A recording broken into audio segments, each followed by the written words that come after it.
ತಡಿಯಮ್ಮ ಒಂದ್ ರೀಲ್ಸ್ ನೋಡ್ಕೊಂಡು ಹೋಯ್ತೀನಿ.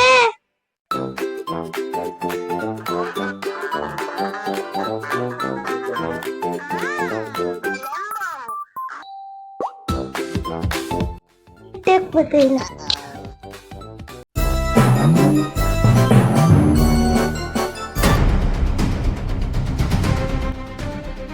ಅಪ್ಪ ವೈಫೈ ಯಾಕೆ ಆಫ್ ಮಾಡಿದ್ರಿ? ಮನೆ ಕೆಲಸ ಮಾಡಿದ್ರೆ ಮಾತ್ರ ವೈಫೈ ಪಾಸ್ವರ್ಡ್ ಸಿಗೋದು. ಅಪ್ಪ ಇದು ಬ್ಲಾಕ್ ಮೇಲ್ ಅಲ್ವಾ? ಇದು ಬ್ಲಾಕ್ ಮೇಲ್ ಅಲ್ಲ, ಮೋಟಿವೇಶನ್.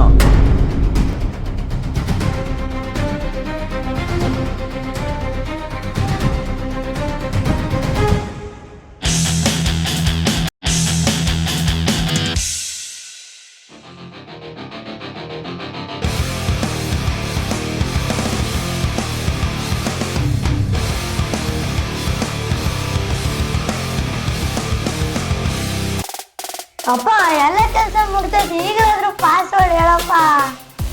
ಪಾಸ್ವರ್ಡ್ ಏನ್ ಗೊತ್ತಾ? ವರ್ಕ್ 1 2 3. ಇಷ್ಟು ಸಿಂಪಲ್. ಜೀವನನು ಅಷ್ಟೇ ಸಿಂಪಲ್ ಕಣಪ್ಪ. ವರ್ಕ್ ಮಾಡಿದ್ರೆ ನೆಟ್ಟು ಸಿಗ್ತದೆ, ರೆಸ್ಪೆಕ್ಟು ಸಿಗ್ತದೆ. ಮೊಬೈಲ್ ನೋಡಕ್ಕೂ ಚೆನ್ನಾಗಿರುತ್ತೆ, ಕೆಲಸ ಮಾಡಕ್ಕೂ ಚೆನ್ನಾಗಿರ್ತದೆ. ಮತ್ತೆ ನೀವು ಅಷ್ಟೇ ಮನೆಯಲ್ಲಿ ಹೆಲ್ಪ್ ಮಾಡ್ತೀರಾ ತಾನೆ?